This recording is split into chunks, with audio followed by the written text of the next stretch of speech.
गालियां हैं वो नहीं देनी चाहिए थी।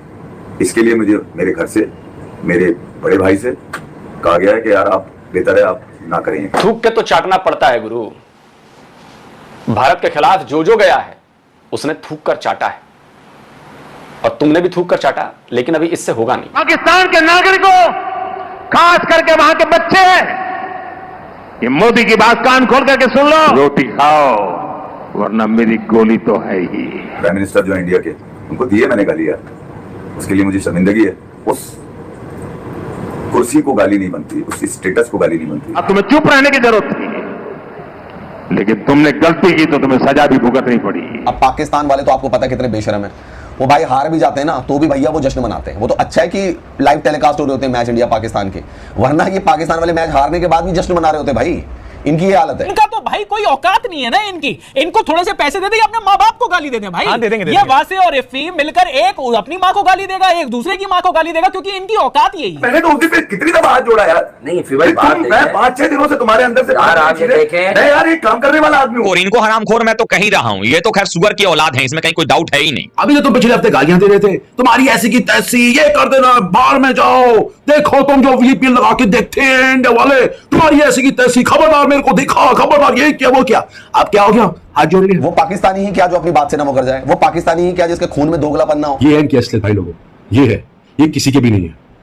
आपकी आंखें खुलना बहुत जरूरी है, आई एम श्योर खुल गई होंगी। मैं आतंकवाद के ठिकानों को मिट्टी में मिला दूंगा। मोदी साहब 140 करोड़ आवाम को ये बता रहे हैं कि ऑपरेशन सिंदूर पॉज हुआ है, ऑपरेशन सिंदूर रुका नहीं है, और इस वक्त पूरे पाकिस्तान को नरेंद्र मोदी प्रोवोक कर रहे हैं, पाकिस्तान की लीडरशिप को प्रोवोक कर रहे हैं, और वो जो नैरेटिव इंडिया के अंदर बिल्ड करना चाहते हैं उसको प्रूव करना चाहते हैं कि पाकिस्तान जो है उसी तरह से रिएक्ट करे जिस तरह से मोदी साहब चाहते हैं। दोबारा मुझसे नहीं पूछा फिर भाई आप ये क्यों कह रहे हैं यार, मैं आप समझे नहीं ना। निकलो तुम्हारी ऐसी की तैसी, निकलो तुम्हारी ऐसी की तैसी। तो ऐसी की तैसी जो है भाई इनकी ऐसी की तैसी हो चुकी थी। मुझे माफ कर दीजिए पापा, मुझे माफ कर दीजिए, मुझसे बहुत बड़ी भूल हो गई पापा, अब ऐसा कभी नहीं करूंगा। मैं अशरफ अली की बातों में आ गया था पापा, अशरफ अली की बात में कभी नहीं आऊंगा पापा, मुझे माफ कर दीजिए पापा। मेरा कोई घर नहीं चल रहा, मेरी किस्तें हैं पापा, मेरी गाड़ियां हैं, मेरे घर की किस्तें, मेरी बिजली है, मेरे खाना खाने, मेरे बच्चे हैं, मुझे माफ कर दीजिए पापा, प्लीज मुझे माफ कर दीजिए। तो ये कराची के 2 बंदे हमसे माफी मांग रहे हैं। 5वीं पास सारे के सारे हैं, 10,000 का मोबाइल, 5वीं पास, पाकिस्तान में वो बन जाता है जर्नलिस्ट या यूट्यूबर। तो ये तो इनकी हालत है दोस्तों। दुनिया में 2-4 ये बगैरतियां देख चुका हूं कि लोग बैठते हैं साथ काम करते हैं, उसके बाद वो स्क्रीन पर लड़ पड़ते हैं। मैं इस डर में नहीं बोला कि ये वाली बगैरती ना हो जाए कहीं हम दोनों में। अब औकात पर आ गए, हाथ जोड़कर माफी मांग रहे हैं। गलती हो गई भाई साहब, गालियां थी उसमें, ऐसा था वैसा था, क्योंकि इंडियंस ने फिर पकड़कर इनको रेलना शुरू किया, इनको ठोकना शुरू किया। जो बाहर हमारे इंडियंस हैं, जहां पर इनके चैनल्स दिखते हैं, वहां पर ठोकना चालू किया हमारे इंडियंस ने। तब इनको समझ में आया, करे यार हीरो तो हम बन गए, जोश जोश में हमने कर तो गया, लेकिन भाई जैसे पूरा पाकिस्तान पिटा वैसे अब हमारी पिटाई हो रही है। भाई 15,000 व्यूज भी नहीं रह गए उनके वीडियो पे। 125 के से 15,000, 15,000 से 5 के, जिनकी वॉचिंग 20-20 हजार की होती थी, 200 लोग ना देख रहे उनको आज की डेट में। भाई अब भाई लग गई धंधे पे चोट। हम आपको घरों तक लेके गए वहां से भाई, इफ्फी भाई से इतना प्यार करते हैं, तुम प्यार करते हैं, हम प्यार करते हैं। मुझे कब से जानते हो ये बताओ। मैं तो जानता हूँ, ये तो इतना पुराना नहीं जानते ना, मैं तो बचपन से जानता हूँ। तो जब कल मैं ये कर रहा था तुमने कल क्यों नहीं मेरी जबान पकड़ी यार। तुम आगे बेटा अपनी औकात में, अब आगे जब नहीं था तुम्हारे अंदर तो फिर क्यों, मतलब क्यों चल रहे थे इतना, जब तुम्हें पता था कि तुम्हारा धंधा पानी इंडिया के बिना नहीं चल सकता है। वो जो नीम का पत्ता कड़वा है, ये दोनों है, वो सब चल रहा था। नहीं, नीम का पत्ता कड़वा है, ये पाकिस्तानी यूट्यूबर एक नंबर का भाई, इतना प्यार दिया इन लोग को, इतना इन लोग को समझाया, मतलब इनकी बात करी यहाँ भाई, नस्ल ऐसी है। लेकिन भाइयों माफ नहीं करना है, माफ नहीं करना है, इनको इनकी औकात याद दिलानी है। इनको याद दिलाना है कि तुम्हारे दिल के अंदर जो है वो हम सबको पता है। हमें याद है कि तुमने हमारे इरफान खान के लिए क्या कहा था। आंख के अंधे, चौथी फेल, अंगूठा छाप, बकरी चोर, गधे बेच के गुजारा करने वाले, चाइना को दुलारे, चाइना भी कहती है। चाइना वालों ने भी उर्दू में गाली निकाली है गूगल से ट्रांसलेट करके। अब ये माफी मांगते फिर रहे हैं यार, गलती हो गई, घर वालों ने भी बहुत बोल दिया है, और घर पे अब हमारे आटा भी नहीं आ पा रहा है, आटा भी नहीं है, दूध तो खैर हम लोग पीते ही नहीं है, दूध कहाँ से पियेंगे, गाय भैंस तो सब मार ही देते हैं। तो इन्होंने कहा भैया वो भी नहीं है हमारे पास पाकिस्तानियों के पास, और ना हमारे पास आटा रह गया। मैं तो जानता हूँ, ये तो इतना पुराना नहीं जानते ना, मैं तो बचपन से जानता हूँ। तो जब कल मैं ये कर रहा था तुमने कल क्यों नहीं मेरी जबान पकड़ी यार। तुम यार जबान पकड़ने की बात नहीं है, मैंने कहा पता नहीं आप किसमें, मैंने 2 दफा बोला चले ये तो हो गया, आप क्रिकेट पे आते हैं।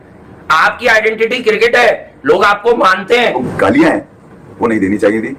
इसके लिए मुझे मेरे घर से, मेरे बड़े भाई से कहा गया है कि यार आप बेहतर है आप ना करें, क्योंकि आप अगर इस रवैये से इस तरह से बैठ के करेंगे तो फिर आप अपनी तरबियत के खिलाफ चले जा रहे हैं। तो गाली है, और वो प्राइम मिनिस्टर जो है इंडिया के, उनको दिए मैंने गाली है, उसके लिए मुझे शर्मिंदगी है।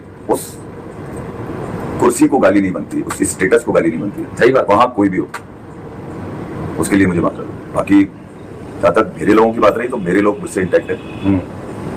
बिल्कुल, ये मेरी एक असल जो आप मुझे कह रहे हैं ना, तुमने नहीं, ये दर्द क्या है, वो यही बोल रहे हैं जो मेरे पास जिनके मैसेजेस हैं। देखो यार, गंदे 2-4 हटा के वो ये बोल रहे हैं कि यार हम तो इनसे इतना प्यार करते थे। आप इन्हें समझाए क्या हो गया? वैसे कभी मैंने किसी चीज को ये कहा कि हम इस पे बात नहीं करेंगे, नहीं करेंगे। अरे हम अगर बात करके शो करते तो ये आप कहते क्या करते? कब मुझे कहा कि भाई बात कर लें शो का? कुछ नहीं, हम तो आपस में आप ये पहले हम जरूर देखते थे इस न्यूज, अब हमें पता ही होता है कौन सा इवेंट चल रहा है। तुमने मैच ही देखते हैं। ये तक दोबारा मुझसे नहीं पूछा भाई आप ये क्यों कह रहे हैं?